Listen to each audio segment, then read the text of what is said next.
The year was 1845. The British Empire was at the height of its mechanical arrogance, believing that steel, steam, and Victorian ambition could conquer any corner of the globe. Sir John Franklin, a seasoned explorer, set sail with two of the most advanced ships of the age, the HMS Erebus and the HMS Terror. Their mission was to find the Northwest Passage, a fabled route through the frozen labyrinth of the Arctic. They carried 3 years' worth of food, thousands of books, and the best technology money could buy.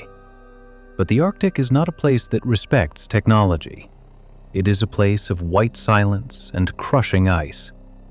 The ships were last seen by a whaling vessel in Baffin Bay, waving handkerchiefs and full of hope. Then they vanished. For years, the world heard nothing. The silence became a roar in the ears of the British Admiralty, leading to the largest search and rescue operation in history. What the search parties eventually found, decades and even a century later, was a trail of breadcrumbs leading to a nightmare. The ships hadn't just sunk.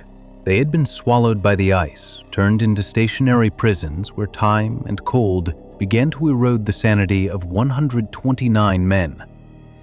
The investigation began on Beechy Island, where the first signs of the expedition were discovered. 3 lonely graves.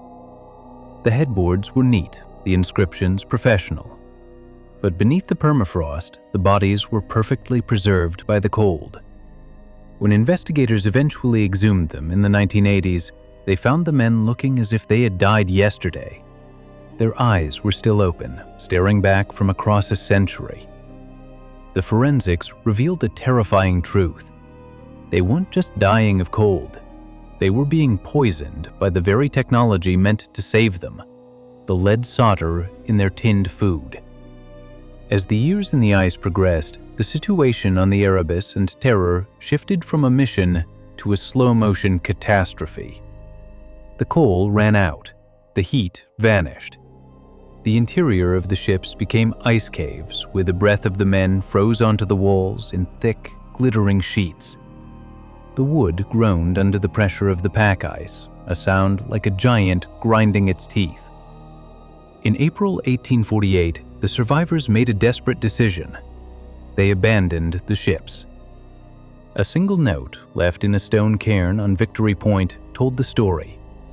Franklin was dead, and the remaining 105 men were going to attempt to walk hundreds of miles south toward the Back River. They were dragging massive wooden sledges loaded with useless luxuries, silver spoons, silk handkerchiefs, and heavy writing desks, tools of a civilization that had no place in the wasteland. The Walking Dead began their trek across King William Island.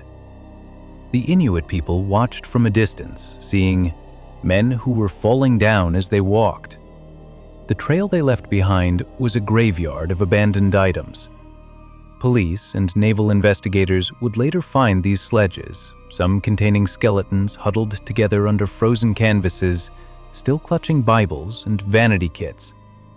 Forensic analysis of the bones found along the route revealed the final, most gruesome chapter of the Franklin expedition. Under the pressure of starvation and the madness brought on by lead poisoning and scurvy, the men had turned to cannibalism. Scratches on the bones made by copper knives showed that the officers and crew had systematically dismantled their comrades in a desperate, futile attempt to stay alive. The pride of the British Navy had descended into a primal struggle for survival. For over 160 years, the ships themselves remained missing. They were ghost stories, legends of the deep. Then, in 2014 and 2016, underwater archaeologists using side-scan sonar found them. The Erebus and the Terror were resting on the seabed, remarkably preserved by the freezing water. The Terror, in particular, looked as if the crew had just stepped away for a moment. Divers exploring the wreck of the Terror found the windows of the officer's cabin still intact. Inside, the silt had settled over everything like a blanket of dust. Desks remained bolted to the floor, and drawers were still closed, likely containing logs and letters that could finally explain the final days of the mission. The ship was a time capsule of failure and frozen hope.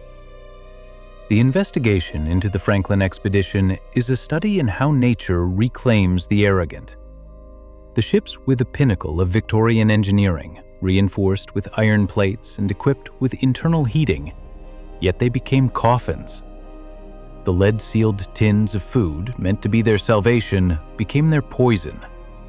The search for a shortcut to wealth became a long, agonizing shortcut to the grave. Modern investigators use DNA testing to identify the remains found on the islands, trying to give names back to the skeletons.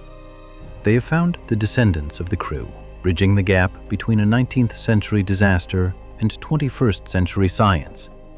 But even with all our technology, the white silence of the Arctic still keeps the most intimate details of the men's suffering to itself. The Inuit oral histories, which were ignored by Victorian investigators for decades, turned out to be the most accurate police reports available. They spoke of the white men with black faces and the ships that were crushed by the ice.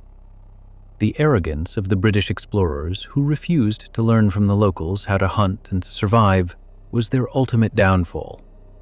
Today, the wrecks of the Erebus and Terror are protected sites. They are no longer just ships.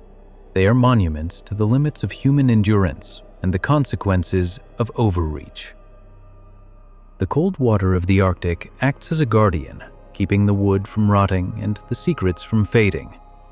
The tragedy of the Franklin expedition remains the ultimate Arctic mystery, a story of 129 men who sailed into the white and were never seen alive again. The investigation continues every summer as the ice melts enough for divers to return to the wrecks. They bring back artifacts, a bell, a plate, a piece of a uniform, each one a silent witness to the chaos. The ships sit in the dark, silent and still, as the currents move through the cabins where men once dreamed of glory and gold. In the end, the Franklin expedition isn't just a police case or a naval mystery. It is a ghost story written in ice and lead.